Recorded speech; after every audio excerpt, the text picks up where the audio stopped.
I think all Americans would agree that funding mastectomies in Mozambique is not something that the American people should be funding. Can I ask you a question, Caroline, very quickly? Sure.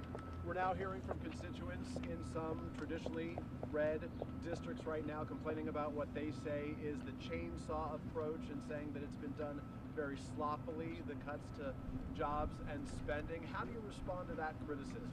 I love how the media takes a few critics when the overwhelming response from the American people is support for what this administration is doing. If you look at the public polling, 70% of Americans, according to CBS, believe that President Trump is delivering on the promises he made.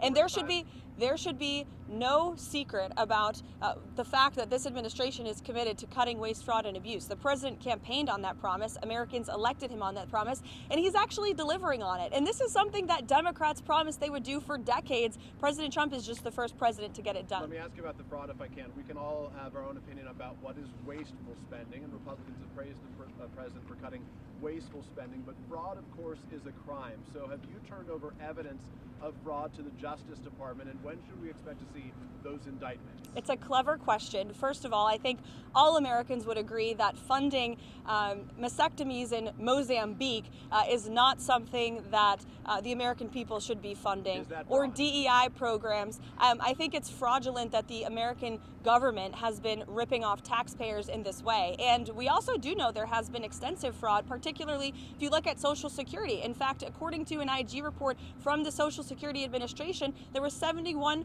billion worth of fraud in one single fiscal year that we know about. And so that is a lot of fraud, Peter, that the government has admitted to. So this administration is committed to finding even more of that fraud, waste, and abuse. To be clear, that $71 billion was from 2015 to 2022, so it wasn't in just 1 year, and it was $71 billion. But it wasn't in 1 year, just to be clear. In one report. And it was in one report over multiple years, from 2015 to 2022. So are you defending $71 billion in fraud, Peter? That's a lot of money, far too much, and that's why this administration. Why is the media so against cutting waste, fraud, and abuse from the government? I don't get it. I just want to ask a question. We won't be deterred. We will not be deterred from people like you and the press who are clearly adamantly opposed to cutting waste, fraud, and abuse. But we know that American taxpayers at home who have been struggling with an inflationary crisis don't want their tax dollars going towards crazy DEI programs in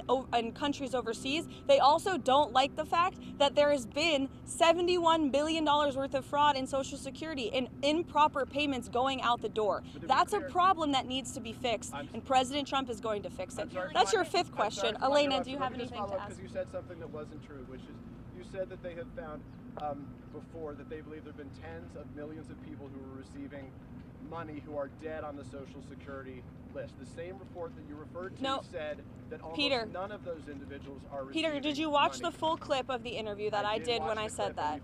And I said there are a lot of unanswered questions, and we suspect there could be tens of millions of people. I'm saying the IG report so you just said what I said is not true. In fact, it was true.